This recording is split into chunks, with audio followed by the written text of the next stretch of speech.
Hey everyone, welcome back to the channel. It's Denise Salcedo, and joining me here today is none other than fellow Swiftie Tiffany Taylor. Tiffany, hey! Hey Denise. We are on a row with all of this Swiftie content, but I mean, with a new album out, there is just so much to talk about. And I know that this one was all of yours, so I do want to go ahead and have you explain to the people what's happening here today. So, Tiffany, take it away. Yes, so we are ranking Taylor Swift's #1 hits on the Hot 100. Now, Taylor has only had 6 songs ever reach #1 on the Hot 100. It is very hard to get a #1 song. And she released her debut album, her self-titled album in 2006, but it wasn't until 6 years later in 2012 when she released Red that she had her first #1 song with We're Never Ever Getting Back Together. So, I mean, many years went by where Taylor did not have a #1 hit. She came close, though, during that time. You Belong With Me peaked at #2, and we'll get into like where all the songs peaked and everything. I'll do a brief rundown, but yeah, basically what we're gonna do is we're gonna rank the #1 songs. And I'm excited because these are the songs that you can say had the biggest impact in terms of mainstream. Like, these songs are a big deal. And let's go ahead, before we start ranking, let's talk about what songs those actually are. So the top 10 hits are We Are Never Ever Getting Back Together, Shake It Off, Blank Space, Bad Blood, Look What You Made Me Do, and Cardigan. But we have these dates on here. Tiffany, can you explain exactly what these dates mean?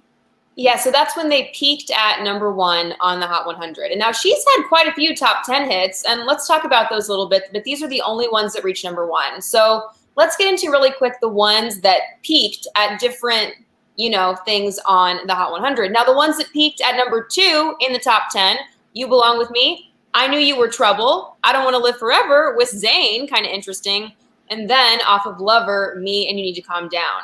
So, I mean, You Belong With Me way back in 2009 got really close to #1, but it didn't hit #1. And then, as you can see, her other top 10 hits, Mine peaked at #3 in 2010. Love Story peaked at #4, so did Ready For It, and then The One just premiered at #4. Wildest Dreams peaked at #5.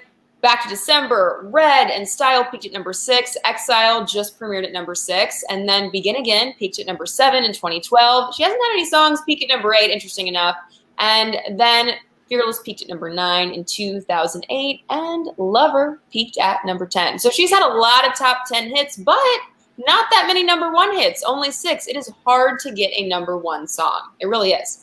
It really is. And I'm looking at these songs, though, and I'm thinking, how on earth did this song not hit #1? So looking at this list, though, what song do you think should have had that #1 spot? Or maybe just a song that you wouldn't have assumed to have been where it's at right now? Because I honestly, I'm looking at Love Story, and I'm thinking, how on earth did that one peak at #4? Like, I think of that song, and everyone knows Love Story, whether or not you're a Taylor Swift fan.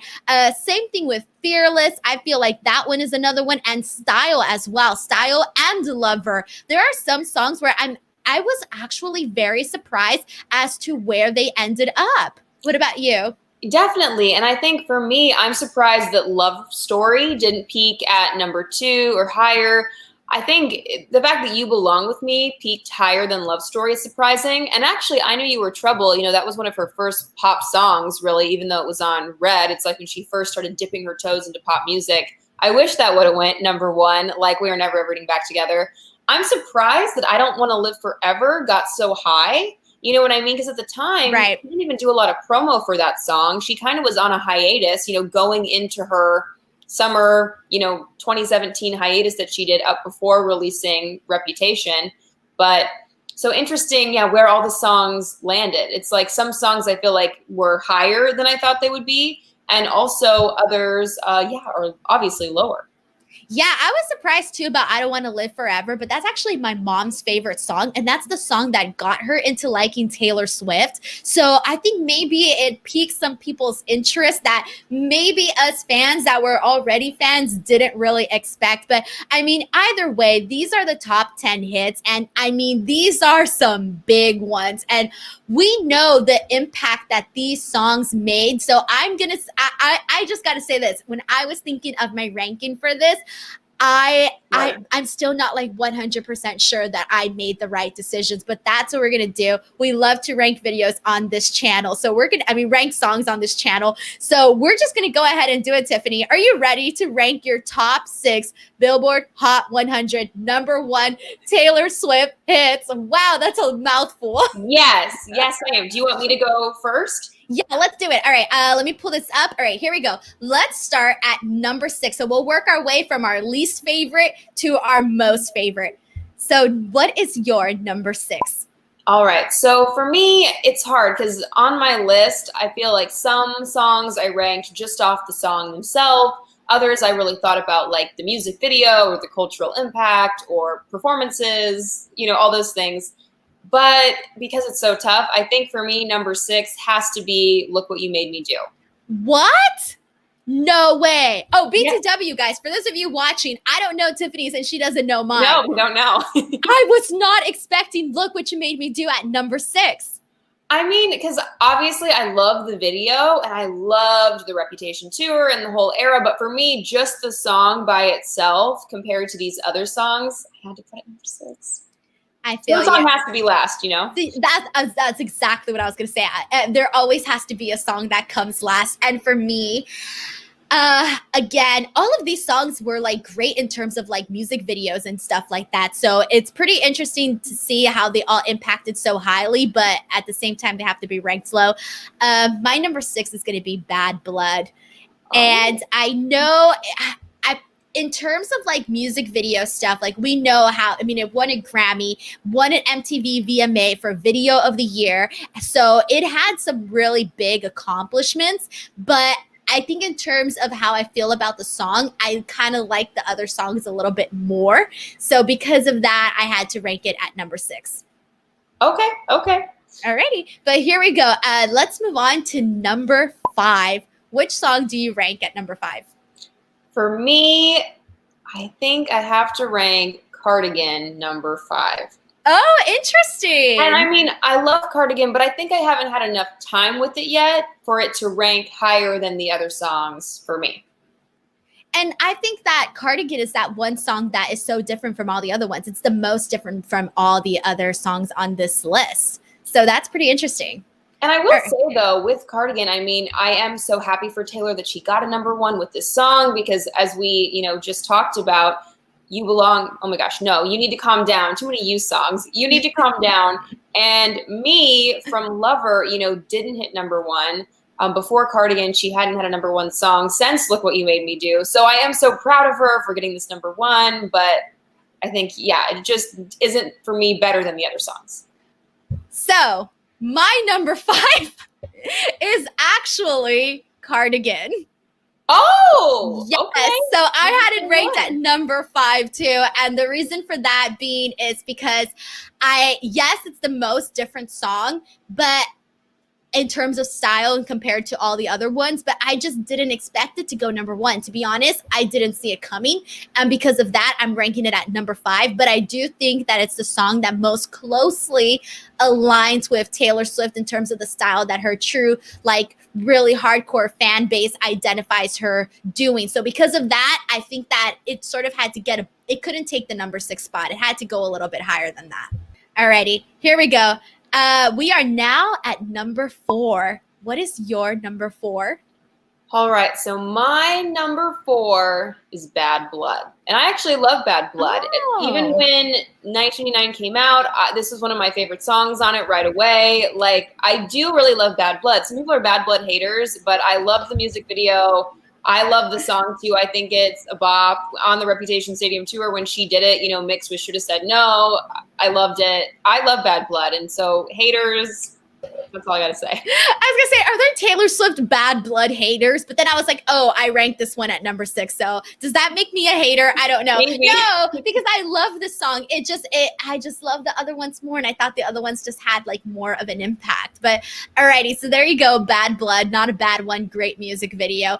My number 4 is actually going to be Shake It Off. So I know that this one is I honestly vote this one the most impactful Taylor Swift song. And for that, I mean that this is the song people associate Taylor Swift with. Like everyone, if you even hear just the term Shake It Off, it's automatically associated with Taylor Swift. So it doesn't matter whether or not you're a fan, Shake It Off is a song that everyone knows Taylor Swift for. And I think that I think it took her a while to get a song like this that just like really stuck and really became a song that was embedded into everybody's brains. So the fact that she had that happen with Shake It Off makes it the most impactful. But I ranked this one at number 4 because I just like some of the other songs a lot better. Alrighty. Okay. So now we are moving on to number 3. Okay. So my number 3 is We Are Never Ever Getting Back Together. Oh, that was such a fun song to sing too. It is. It's such a fun song. And I'm actually kind of surprised I ranked it this high now that I'm looking at my list. I don't know. But I feel like it's just so iconic. And also just the Red era was such a pivotal time in Taylor's career, such an amazing time for Swifties. We all love the Red era. So like the fact too, I think the fact that it was her first number 1 makes it really special. It's like the song that, you know, when she really started to transition from being just this country star, even if she was a huge country star, to like a mainstream pop superstar. I can remember her, you know, doing that, like watching the Yahoo live stream, you know, when she's like in the dress and she's like, I'm going to play you my new song. We Are Never Ever Getting Back Together. It's funny to see how her like reveals have evolved over the years. But yes, that's my number 3. So, and usually when we do these ranking videos, I feel that we're very, very different in terms of our opinions. However, with this video, I feel we are most closely in line because my number 3 is also We Are Never Ever Getting Back Together. Wow. And, we're going to have the same number 1. I know it already. Oh my gosh. Well, maybe. I don't know. So, okay. So maybe not. Yeah, maybe not. So the thing about this one is that this one, when I heard this song, I was like, wow, this is so different for Taylor Swift. Like, I didn't see this song coming at all whatsoever. So I was very shocked by it when she first premiered it. And, but I think in terms when I was really sitting down and thinking like, what songs do I like and appreciate a whole lot more? I had to rank We Are Never Ever Getting Back Together because that one is just one of those songs that I love to sing along to. It's just a fun song. And it was very, very different in terms of like the Red album as a whole. You really didn't expect to have that song on there as well. And it was total opposite from what she actually had on that album. So because of that, I have to rank it a lot higher. Woo, number 2, what is it going to be? Now for me, number 1 and number 2, I really went back and forth on a lot, but I ultimately decided to make Shake It Off number 2.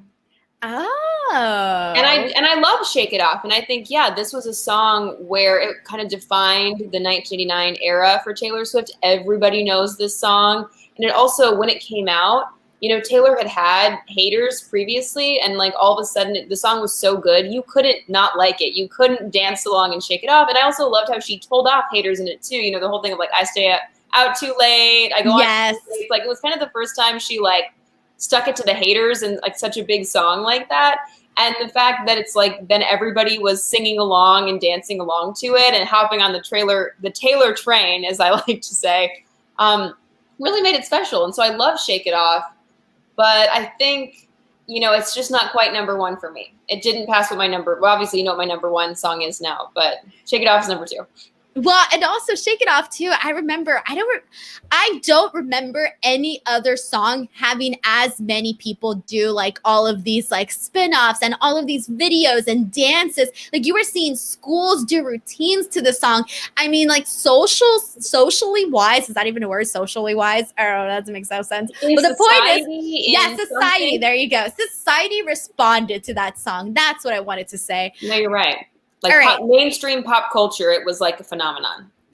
And you just said the perfect segue into my number 2. Speaking of phenomenon, Look What You Made Me Do is my number 2. And the reason for that is that this song meant so much. This song kicked off the Reputation era.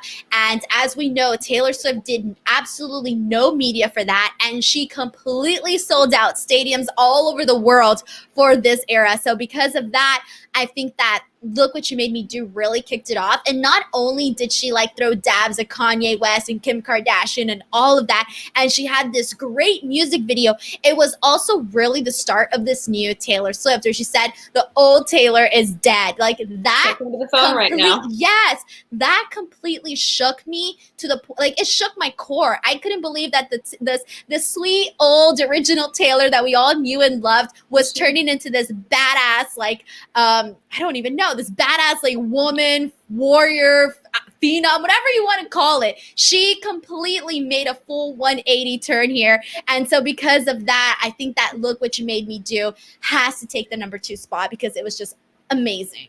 So number 1, we both have the same number 1. Should we say it at the same time?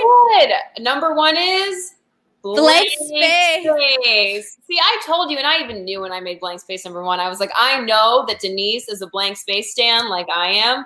So I saw this coming. I'll give my reason, and then you want to give yours? Go for it. Give your reason. So, wow. I mean, a great song. I remember when 1989 came out, I was like, this song is different. Like, and also what I loved about it, it also stuck it to the haters. It was the first time she kind of like decided to embody a character. Everybody made her this serial dater and this crazy girl. And she's like, okay, you think I'm crazy? Sure. Like, I'll play crazy. I'll do that. And like, it was so genius and everybody loved it. And like, it was amazing. The music video is amazing. But when I think of Blank Space, I think of one of Taylor Swift's most iconic television performances ever at the 2014 American Music Awards, when she lit the stage on fire, like one of her dancers flew off stage. And it was the first time we had seen Taylor as this like crazed character she was playing. And it was just amazing. It was so theatrical. And that was like right when they had made Blank Space the next single. She performed it at the AMAs, and it was just such an iconic moment. And so I think for me, yeah, it's like, I love that after Shake It Off and Blank Space, this song that she wrote, I don't know if she thought it would be a big single like that. You know, I think she maybe just wrote it to like stick it to the haters and kind of like be like, haha, sure, I'll be crazy if you want to call me crazy. And it ended up being this huge hit. So number 1 has to be Blank Space. Yes, I 100% agree with you. And the thing about Blank Space too is that when I think of perfectly curated songs, like just all the lyrics that she chose for it, the way they all flow together, the way that she really got her point across. Like you said, she embodied this person that the media said she was. Like, oh, she's this person who's always dating around. She doesn't really want these relationships to end. She uses men. All of these things that people said, she turned it around. She changed the narrative. And that's what she did with Blank Space. And I mean, the music video, the fashion in the music video, just overall, the whole entire song, I think it was perfect. Like, this is the perfect number 1 in my opinion. And clearly yours too, because we both ranked it at number 1. So there you go. Number 1, Blank Space. Tiffany, this was kind of hard to do, but at the same time, maybe not, because we were sort of on the same page, I think. Yeah, I think we both just like went with our gut, and it's funny that ended up being very similar. Yeah, and it isn't always, you know, but it really isn't. We're always so different. So if like you guys watch our past ranking videos, our albums, our songs, even our track 5s were so different.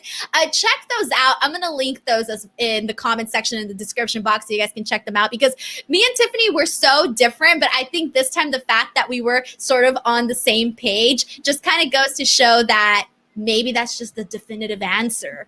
I don't know. Alrighty, guys, that is the end of this video, but please do not forget to check out some of our past videos. Again, I have those linked up in this video in the description box, but we also just did a folklore album review. That one is a full 1-hour review where we talk about everything. Our favorite tracks. Yes, our favorite tracks. We talk about meanings, theories. I mean, everything. So go check that out. And also, please do not forget to give some love to Tiffany Taylor. Tiffany, where can they find you on social media? You can follow me on Twitter and Instagram right here at _Tiffany Taylor. Awesome. Guys, make sure to give her some love. She does some great stuff here on the channel.